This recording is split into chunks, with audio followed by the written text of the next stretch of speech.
rolling dice feels silly. When you don't want rest to be just a button. When gritty realism shouldn't require a calculator. Welcome to Vosika Gaming. I'm Jesse, and this is where I forge better homebrew, explore smarter storytelling, and where I challenge everything and reconstruct homebrew. Today we're looking at my website's exploration tab and some of the rules there that help with exploration in a more gritty kind of way. So without better ado, let's go there. All right, this is my page, my DM page, and this is the exploration tab. And I have three main rules on this tab, and we'll be going over my no stress dice rules, the resting mechanic overhaul, and the forge and forget the equipment maintenance system. First things first, no stress dice rolls. So in non-stressful situations where time and danger are not a factor, the DM may allow a player to forego rolling and instead either take the average or take the maximum. So for instance, let's say you're taking downtime or you're casting false life. And false life, you have to roll the number and you get that much, have that much temporary HP. So what if we were just to say, hey, DM, can I take 10 or can I take 20?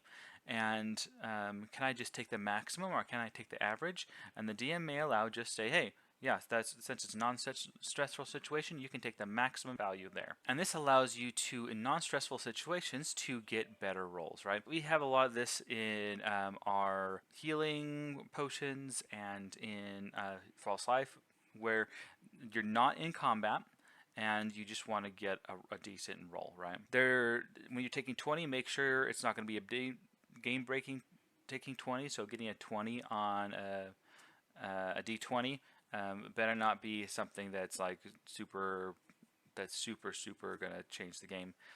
Most of these things need to be more defensive. That's the no stress dice rules.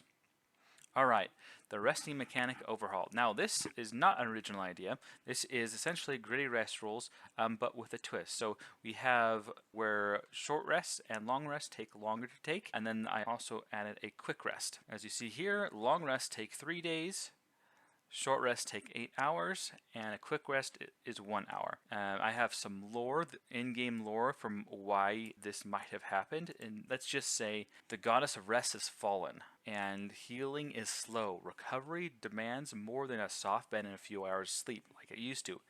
It depends on true shelter, real-time, and hard-won safety. In this broken world, resting is no longer a convenience. It is a battle for survival. Now, I'm going to be implementing this mechanic into one of my homebrew campaigns I'm going to be doing. That's going to start. They're going to be levels 10 through 15.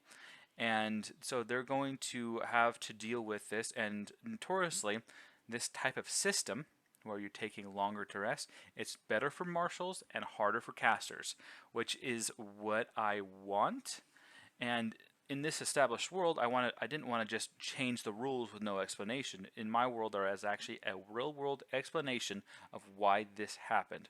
Because in normal D&D, in my lore, the goddess of rest, or the maiden of sleep, is blessing adventurers and people who sleep to recover more quickly while they rest. But since that, and which is not very realistic if we're honest, but in my system there is a real-world explanation for why this is happening. So I would use this mostly for upper level campaigns where resting is just like your party is starting to have a lot of higher level spells which are going to derail things, and you want them to be a little more careful.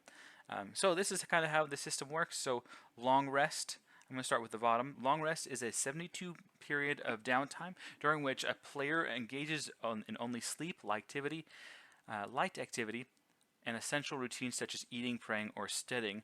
Over the course of a long rest, you must sleep at least 36 hours, divided into 3 12-hour blocks, and spend no more than 18 hours engaged in light productive activities such as tasks that involve skill checks. The remaining 18 hours may be spent in quiet rest, light reading, casual conversation, eating, or other non-strenuous restorative activities. Those typically are not highlighted.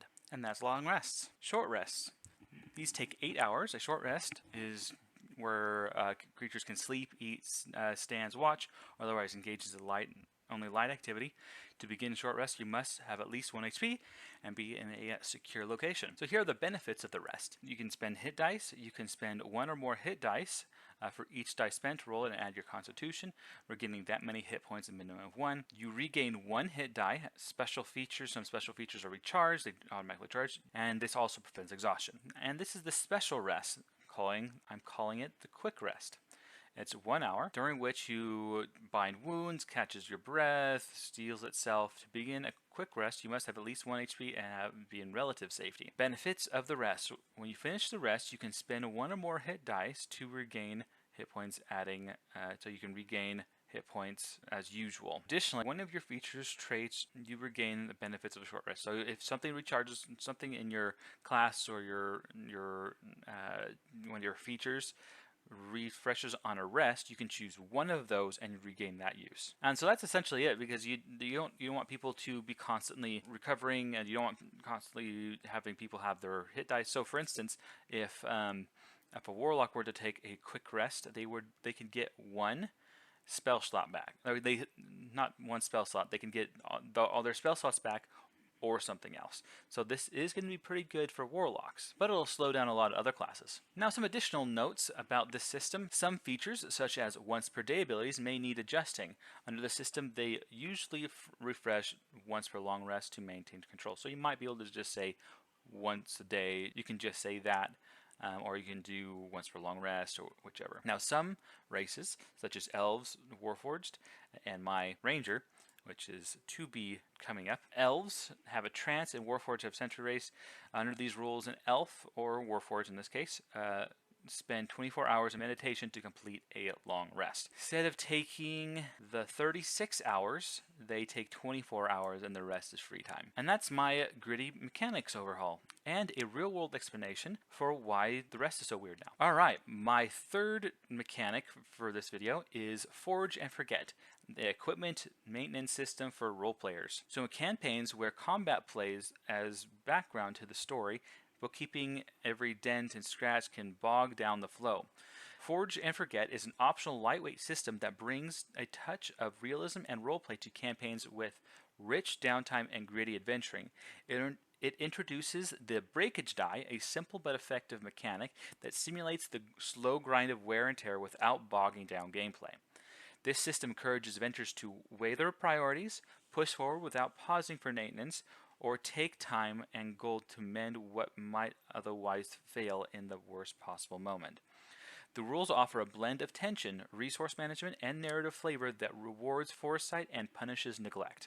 At the conclusion of each mission or major adventuring milestone, at the DM's discretion, players must choose one of the following options for maintaining their gear. You can either skip maintenance, professional maintenance, or DIY maintenance. So option 1, this is the most complicated part of the system, is if you choose to skip maintenance. So you can choose to not repair or maintain your weapons, armor, or shield. As a result, after your next major mission or milestone, you must roll your breakage die starting at a D8 against each equipped weapon, armor, and shield.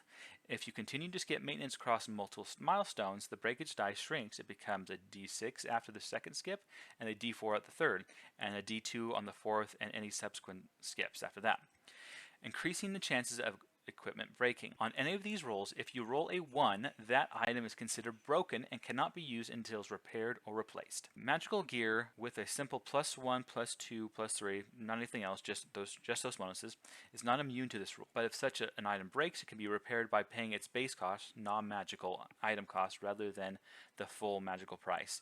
Other magic weapons, armor, and shields are immune to breaking. The breakage die does reset. Any maintenance, whether professional or performed, resets your breakage die to a D8 and restores your gear's reliability. Neglecting your gear can strike at the worst possible moment. Once you skip maintenance, your weapons and armor become vulnerable during combat. If you roll natural 1 on a weapon attack, roll your current breakage die for the weapon used. On the result of a 1, the weapon breaks and can no longer deal damage until it's repaired. If you're struck by a critical hit, roll your breakage die for your armor you're wearing. On a 1, the armor is ruined and no longer grants an AC bonus. Okay, so that's the complicated thing. If you choose to skip your skip maintaining your armor, there might be consequences, and it gets worse and worse the more you do that. Option 2 while you're resting is to get professional maintenance. You hire a skilled artisan to maintain your gear. You spend 25% of your total market value of all your equipment, armor, shield, and gold.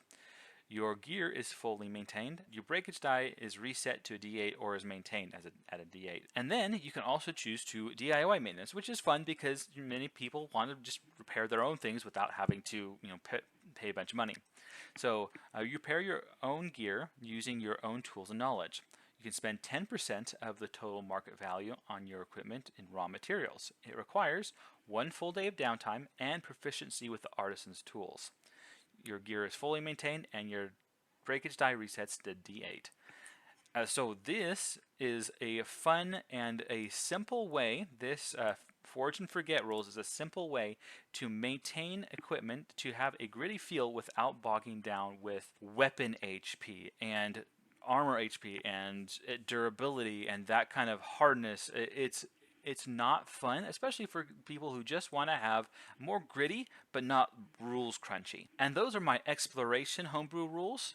And if you liked any of them, let me know. If you use your own homebrew rules, let me know in the comments. I'd love to see what kind of ideas are out there for exploration and making it more fun, more interesting, more dynamic. Thank you for watching Vosican Gaming, and we will see you in the next video.